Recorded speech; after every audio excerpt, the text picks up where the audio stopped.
Ew, is good. I had a big day. What is good? Promise Neverland. Wow, that was kind of disappointing. Um, I wasn't expecting the whole entire thing to kind of come to a time skipping conclusion after the little bit of information we got about from the brother of William Minerva. Um, yeah, that's that was a pretty much like uh, I don't even know how to really put it, right? Like, there's a lot of things that could have happened, and even the show itself knew that. Wow.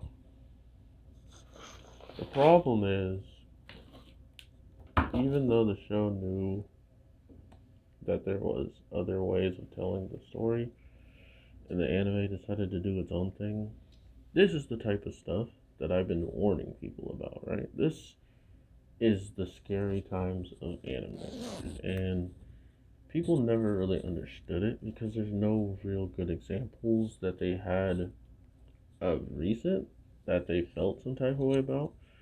Now that you have a show like Promise Neverland that came out with such high regards, such recommendations, right? Like, there's not a lot of people that would be like, don't watch Promise Neverland just because they think it's completely bad or you won't get into it.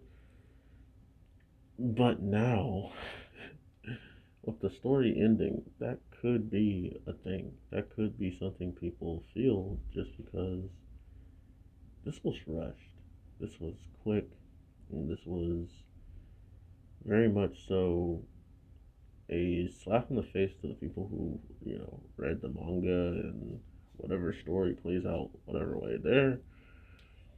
But to us anime fans, we have no perspective on that. We have no understanding of what was actually already done and what was elaborated on or what was completely cut. And that's not for us to go out of our way and find out that stuff unless you're really that interested in the series. So, speaking just from an anime perspective, it's cool that a lot of these kids survive and a lot of these kids actually get to see the human world and what it is out there.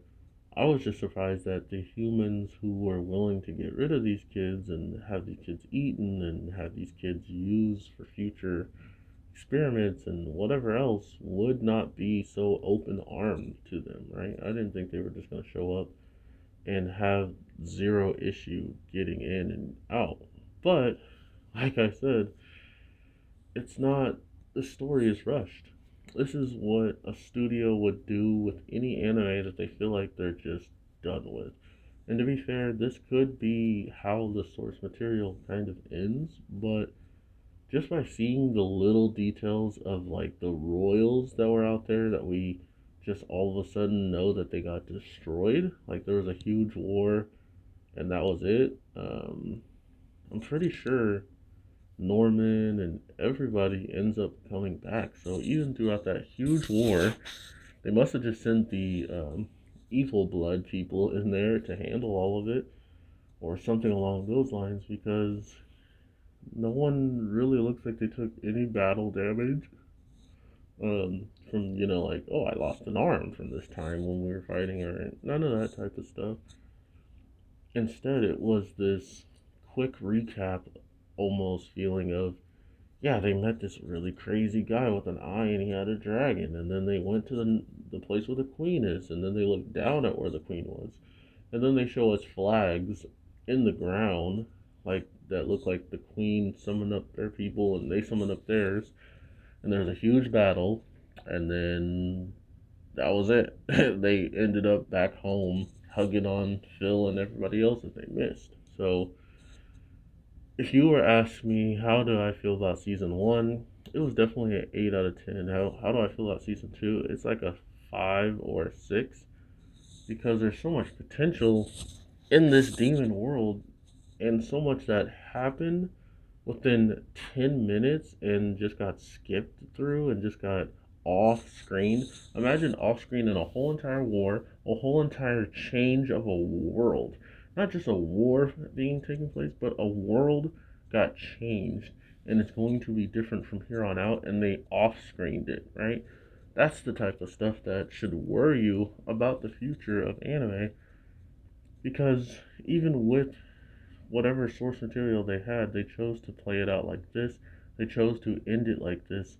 They chose to not even say thank you for watching and all this other stuff because they can feel probably the animosity that's going to be coming for them after this is launched. So be good to these people. Don't go out of your way to send death threats like these other idiots on Attack on Titan and stuff like that. But you can voice your opinion saying that you didn't care for it. I'm being honest with you, and I didn't give it a 10 out of 10 ranking, right? That is enough in my opinion. Sure, my voice might not reach the creators of Promise Neverland, or it might not reach the animated studio staff or whatever, but that doesn't matter. As long as there's people out there that have opinions and you get it out in a constructive way, that's all you should strive for. You shouldn't be trying to shove it down their throats and make them feel some type of way for doing it. It's already done and done.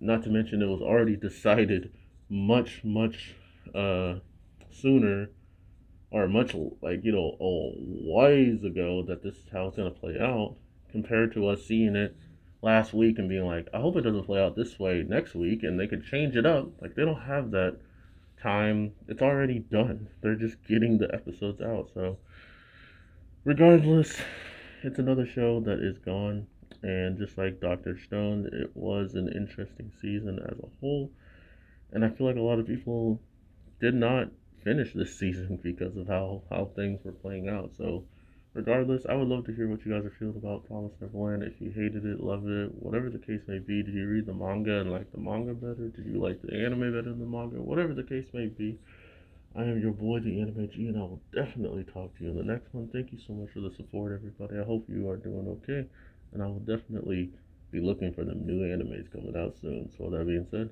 peace.